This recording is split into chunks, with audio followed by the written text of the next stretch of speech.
Saludos compañeras y compañeros de la Universidad Autónoma de Santo Domingo, de la materia Antropología Aplicada en Medicina.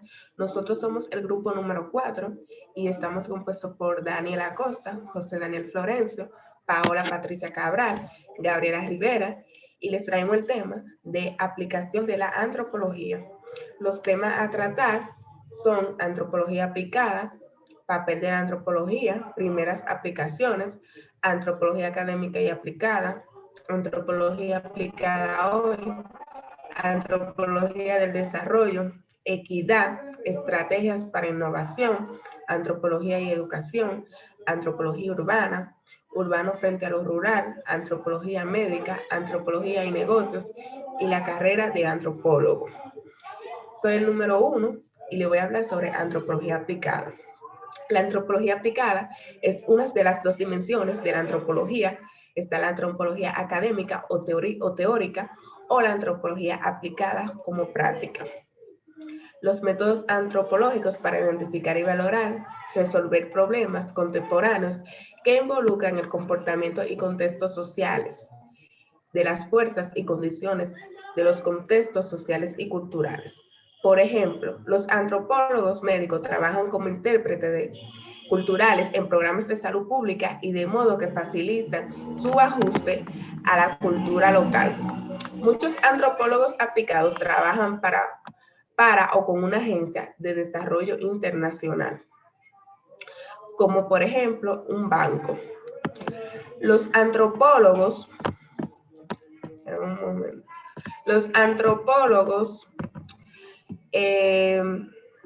trabajan en salud pública, nutrición, asesoría, genética, abuso de sustancias, dermatología, entre otros. Los antropólogos forenses trabajan con las organizaciones internacionales para identificar a víctimas de crímenes, accidentes, guerra y terrorismo. Los antropólogos lingüísticos estudian las interacciones médico-paciente y muestran cómo la diferencia en el idioma influye sobre el aprendizaje en el salón de la clase. Una de las herramientas más valiosas de la antropología aplicada es el método etnográfico. La etnográfico estudia las sociedades de manera directa a vivir como personas ordinarias. Los etnógrafos son observadores participantes y toman parte de los eventos que estudian con la finalidad de comprender el pensamiento y los comportamientos locales. El papel de la antropología, primeras aplicaciones. Las aplicaciones eran una preocupación de los primeros antropólogos en la Gran Bretaña. En el contexto de colonialismo y Estados Unidos con un enfoque a la policía, antes de tomar en cuenta lo nuevo, se debe considerar ciertos peligros de los antiguos para el Imperio Británico. Durante la Segunda Guerra Mundial, los antropólogos estadounidenses estudiaron la cultura japonesa y alemana a distancia con la intención de predecir el comportamiento de los enemigos de su país. Después de dicho conflicto, los antropólogos aplicados trabajaron hacia la isla del Pacífico para promover la cooperación a nivel local con las políticas estadounidenses en varios territorios dependientes. Antropología académica y aplicada. La antropología aplicada no desapareció durante la década de 1960 y del 1950 y 1960, pero la academia tuvo un mayor crecimiento después de la Segunda Guerra Mundial, ya que hubo una expansión del sistema educativo estadounidense.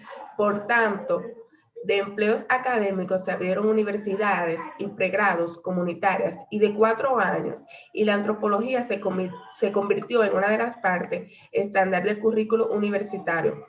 Durante la década de los 50 y los 60, la mayoría de los antropólogos estadounidenses eran profesores universitarios, aunque algunos todavía trabajan en agencias de museos.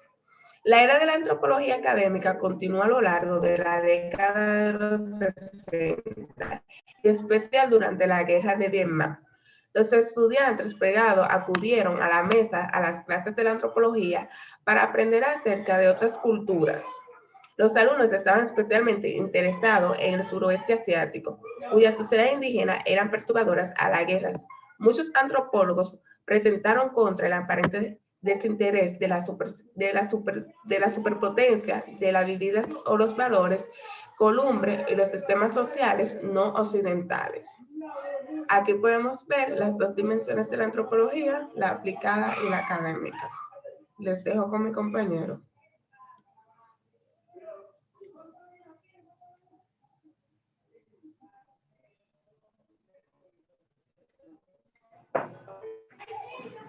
Mi nombre es José Daniel Florencio, número 18, y voy a estar continuando con el tema de la antropología académica y aplicada y explicando la antropología aplicada hoy, la antropología aplicada, la antropología del desarrollo y la equidad. La antropología académica y aplicada durante los años 70 y cada vez más desde entonces los antropólogos, aunque la mayoría todavía trabajaba en la academia, encontraron empleos en organizaciones internacionales, gobiernos, negocios, hospitales y escuelas. Este cambio hacia la aplicación, aunque solo parcial, benefició a la profesión. Forzó a los antropólogos a considerar la amplitud del campo social y las implicaciones de sus investigaciones. La antropología aplicada hoy. La antropología aplicada moderna, por lo general, se percibe como una profesión de ayuda dedicada a auxiliar a los locales, pues los antropólogos denuncian la privación de derechos.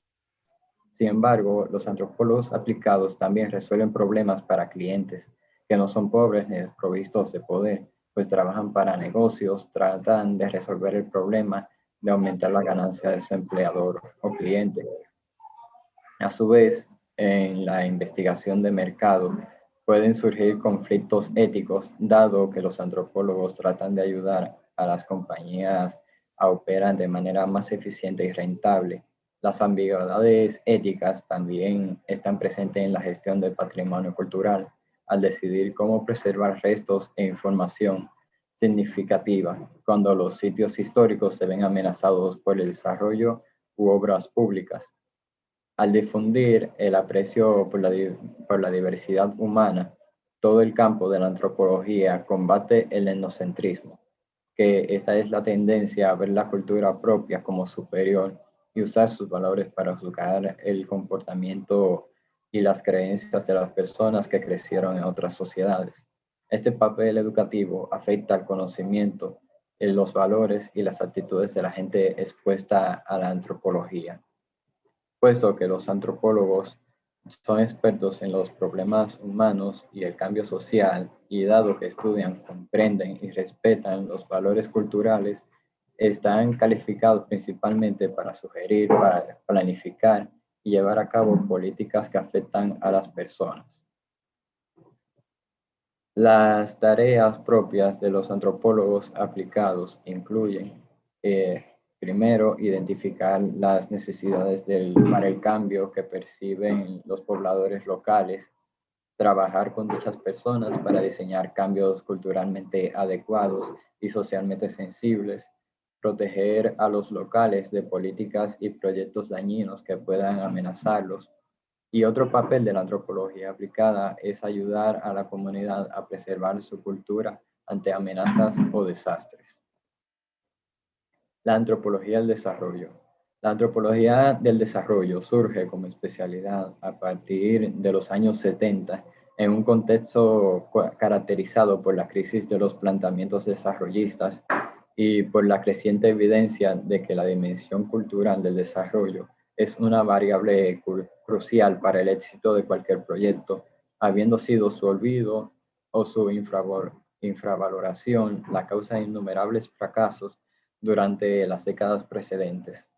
La antropología del desarrollo es la rama de la antropología aplicada que centra su atención en el estudio de los conflictos sociales y la dimensión cultural del desarrollo económico. Los antropólogos del desarrollo no solo llevan a cabo políticas planificadas por otros, también planifican y guían la política. Sin embargo, los dilemas éticos que con frecuencia confrontan a los antropólogos del desarrollo. A menudo el respeto por la diversidad cultural es ofendido, porque los esfuerzos por extender la industria y la tecnología pueden acarrear profundos cambios culturales, y de ahí las amenazas a la diversidad cultural. Y por último, les estaré hablando sobre la equidad. Cuando nos referimos a equidad, esta adquiere un objetivo distributivo, es decir, la justicia se vertebra con la distribución en un sentido amplio que incluye adjudicación de recursos, beneficios, cargas, pero también de condiciones de valoración y respeto. Pero determinar si algo es injusto o justo, parte de un juicio valorativo que puede reclamar la acción si la pretensión es trascender el simple diagnóstico para llegar a definir si alguna situación es deseable o no.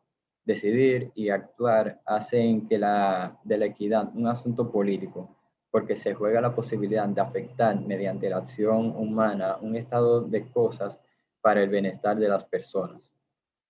En la actualidad, las políticas de desarrollo persiguen la meta de promover la equidad. Equidad creciente significa reducir la pobreza y distribuir la riqueza de manera más igualitaria. Sin embargo, si los proyectos se plantean para aumentar la equidad, deben contar con el apoyo de gobiernos reformistas. Los ricos y poderosos, por lo general, no resisten a los proyectos que amenazan sus intereses establecidos. Es más probable que algunos proyectos de desarrollo, particularmente esquemas de irrigación, incrementen las disparidades en la riqueza, es decir, que impacten de manera negativa la equidad. Una distribución de recursos inicialmente inequitativa con frecuencia se convierte en la base de mayor sesgos después del proyecto. La dejo con mi compañero. Muy buenas, soy el número 8. Les estaré hablando sobre las estrategias de innovación. ¿Qué son las estrategias de innovación? Pues es el vínculo fundamental entre los esfuerzos de desarrollo de nuevos productos y su estrategia comercial general. Entre las estrategias para innovación vamos a ver la sobreinnovación, la subdiferenciación y los modelos indígenas. Estrategias para innovación. Los antropólogos del desarrollo, los cuales son los antropólogos que se encargan del desarrollo, que se encargan de generar y aplicar modelos de desarrollo social, económico y cultural, representando la diversidad cultural. Trabajan también en escenarios complejos en temas como la superación de la pobreza, desintegración social, comunicación intercultural y etnodesarrollo.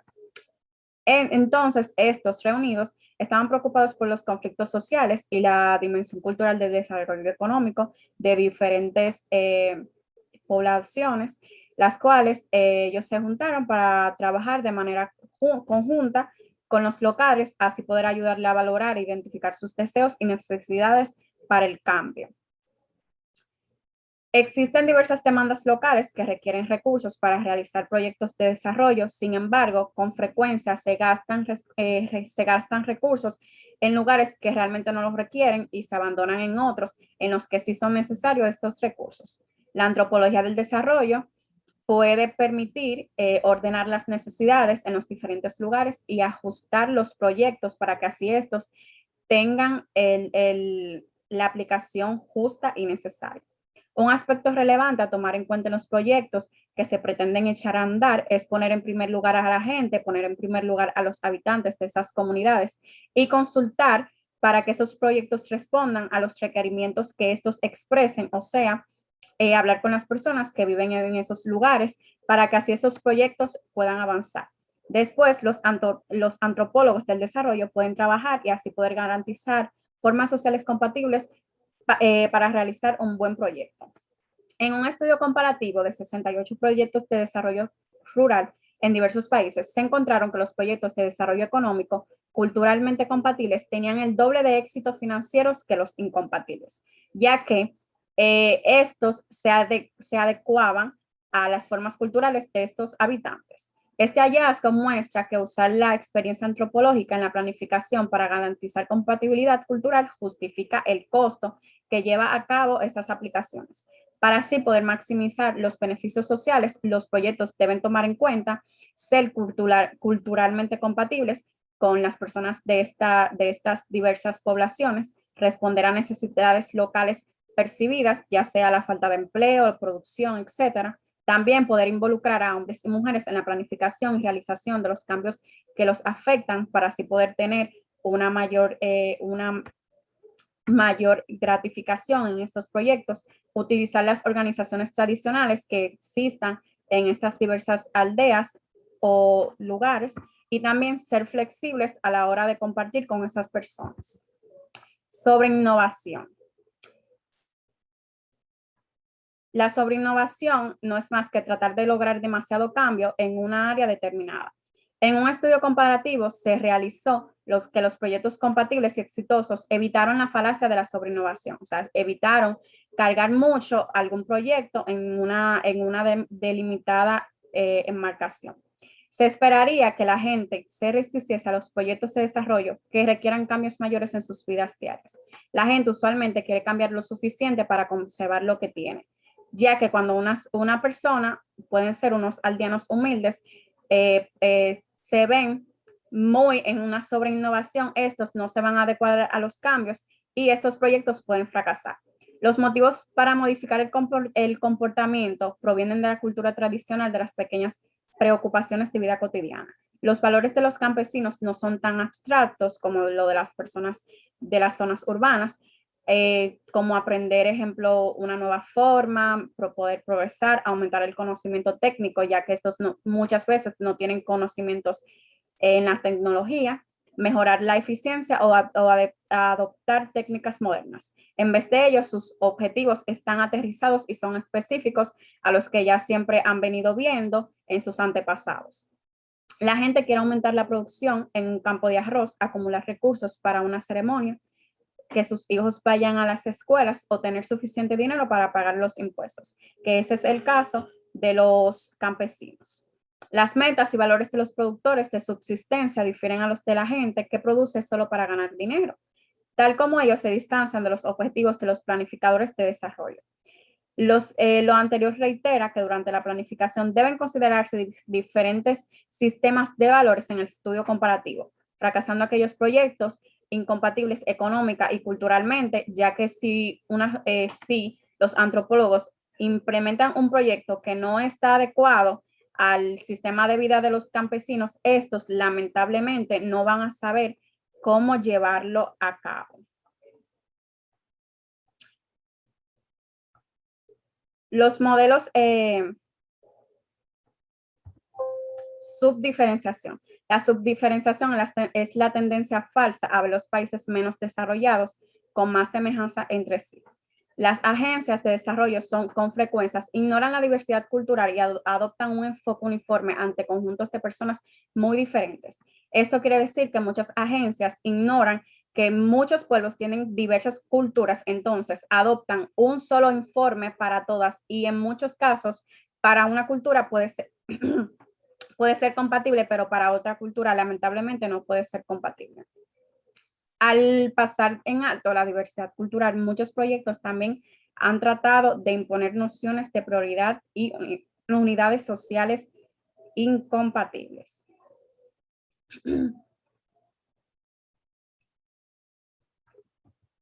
Modelos indígenas. La interferencia de las grandes potencias también evitan que los gobiernos promulguen las reformas necesarias, ya que estas pueden estar imponentes por algunas reformas extranjeras.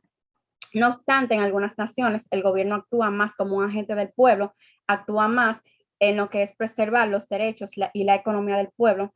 Madagascar es un ejemplo de lo anterior.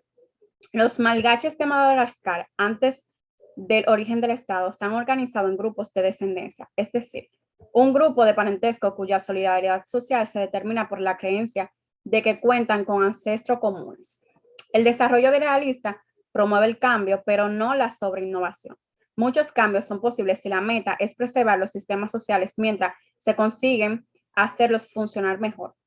Los proyectos de desarrollo económico exitoso respetan o al menos no atacan los patrones culturales locales para que así estos puedan tener la satisfacción que se busca.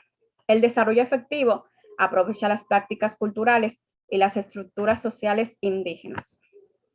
Vamos a hablar ahora de lo que es la antropología y la educación, que no es más que el estudio de los educandos en el contexto de su familia, sus padres y la enculturación. La enculturación no es más que el proceso por el cual el individuo incorpora, conoce, aprende y pone en práctica las normas, creencias, tradiciones y las costumbres de una cultura en la que se encuentra.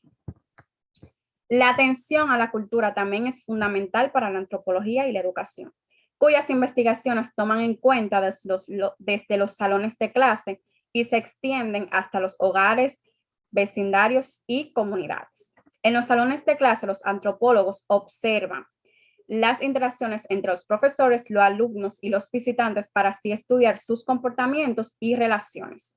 El clásico reporte de Jules Henry del Salón de Clases de la Escuela Primaria Estadounidense muestra cómo los alumnos aprenden a conformarse y compartir con sus pares, o sea, compartir con sus otros compañeros. Los antropólogos ven a los niños como criaturas culturales completas, cuya enculturación y actividades hacia la educación pertenecen a un contexto que incluyen familias y pares, ya que los niños absorben más rápido la cultura y la educación. Socialistas, sociolingüistas y antropólogos culturales trabajan junto a investigaciones educativas. Antropología urbana. La antropología urbana no es más que el estudio antropológico de las ciudades y la vida urbana. Las ciudades desde hace mucho tiempo están influenciadas por fuerzas globales, incluyendo el capitalismo mundial y el colonialismo. Sin embargo, los roles de las urbes y el sistema mundial cambiaron recientemente como resultado de la nueva comprensión sobre el espacio y el tiempo, derivada de los modernos sistemas de transportación y comunicación. Como podemos ver hoy en día, que la tecnología está avanzando y gracias a esto podemos encontrar diversos métodos y sistemas para la comunicación y sobre todo para la transportación. Esto es, todo parece más cercano el día de hoy porque el contacto y el movimiento son mucho más sencillos. Por ejemplo, desde la casa podemos hacer un pedido y llega a nuestras manos por medio de la transportación y también de la comunicación. En el contexto de la globalización contemporánea, los medios masivos pueden volverse tan importantes como los factores locales en la guía de las rutinas diarias, los sueños y las aspiraciones. La gente vive en lugares particulares, pero sus imaginaciones y vínculos no tienen que estar confinados localmente. O sea, que las personas pueden vivir en un determinado lugar, pero su mente puede estar en otro muy diferente. La gente emigra a ciudades en parte por razones económicas, como podemos ver hoy en día, que muchos de nosotros o personas que conozcamos migran hacia lugares los cuales le convienen económicamente, pero también para estar donde se encuentra la acción, donde se encuentra el crecimiento económico, el crecimiento social.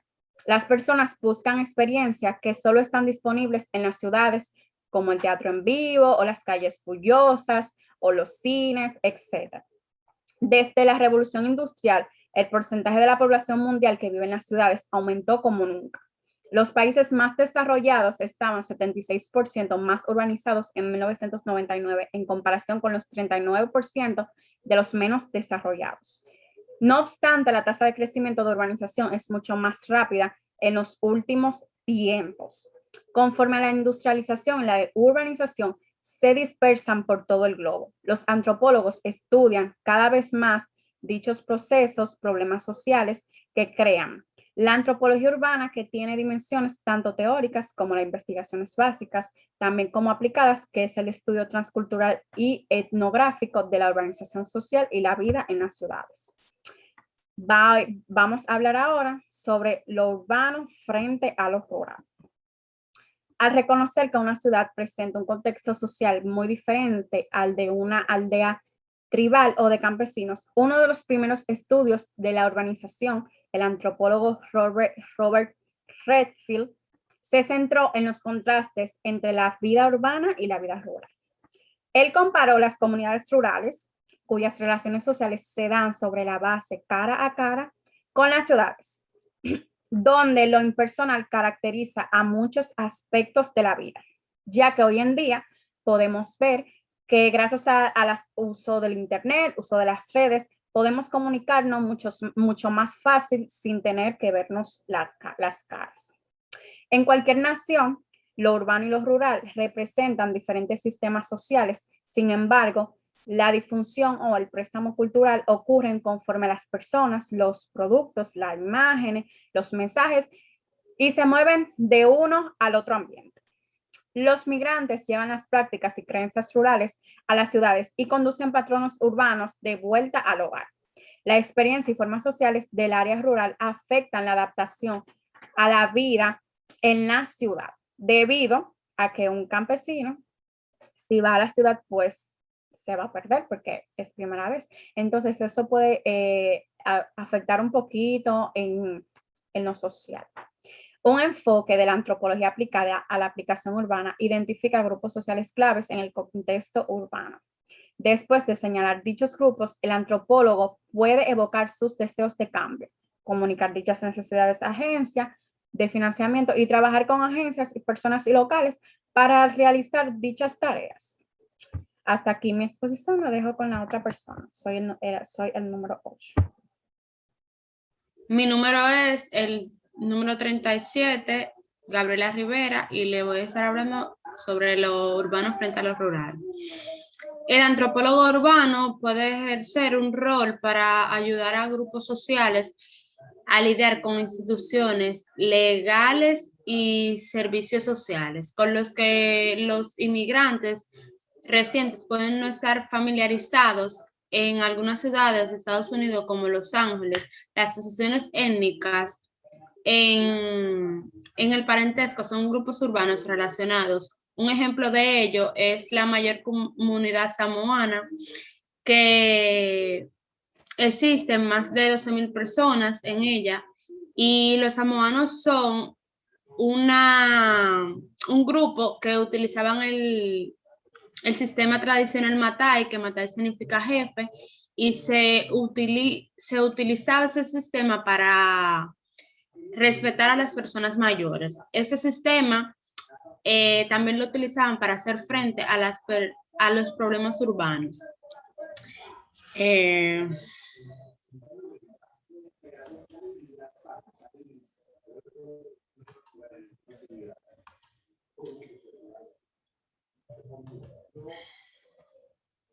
La antropología médica. La antropología médica es el estudio cultural, biológico, comparativo y de enfermedades y problemas de salud y de sus sistemas, en condiciones que afectan a la población específica, como a construir diagnóstico y manejar y tratar enfermedades de diversas sociedades.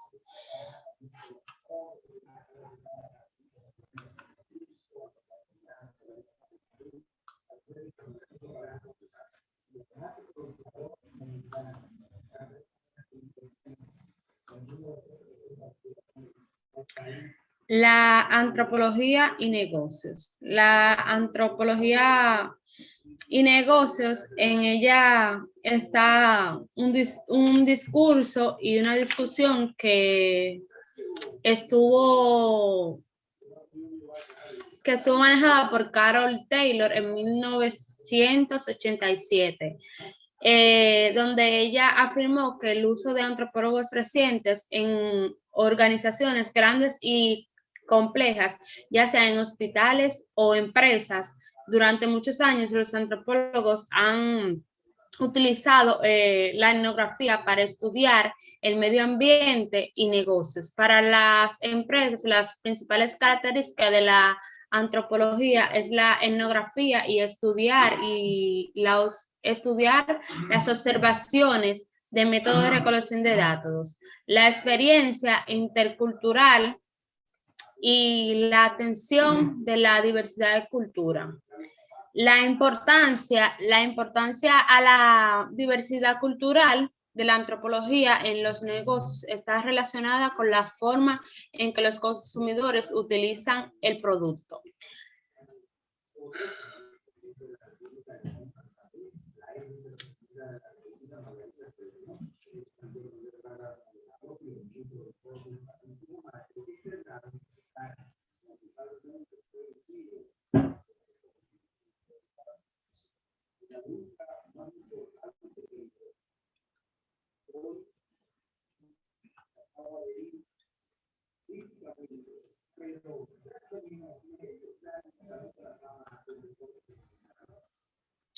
La carrera de antropólogo. Muchos estudiantes universitarios encuentran la carrera de antropólogo como llamativa y desean estudiarla específicamente. Sin embargo, cuando lo comentan con sus padres o sus amigos, esto le pueden decir que qué tipo de trabajo pueden encontrar en esta carrera.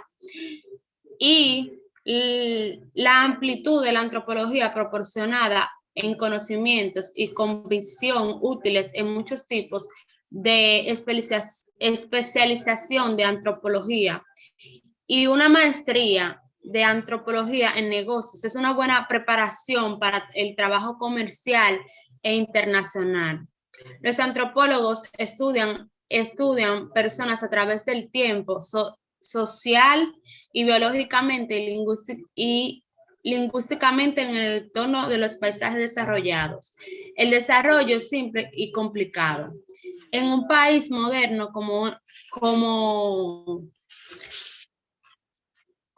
comprender las tradiciones y creencias de varios grupos sociales es importante para planificar e implementar programas que los afectan.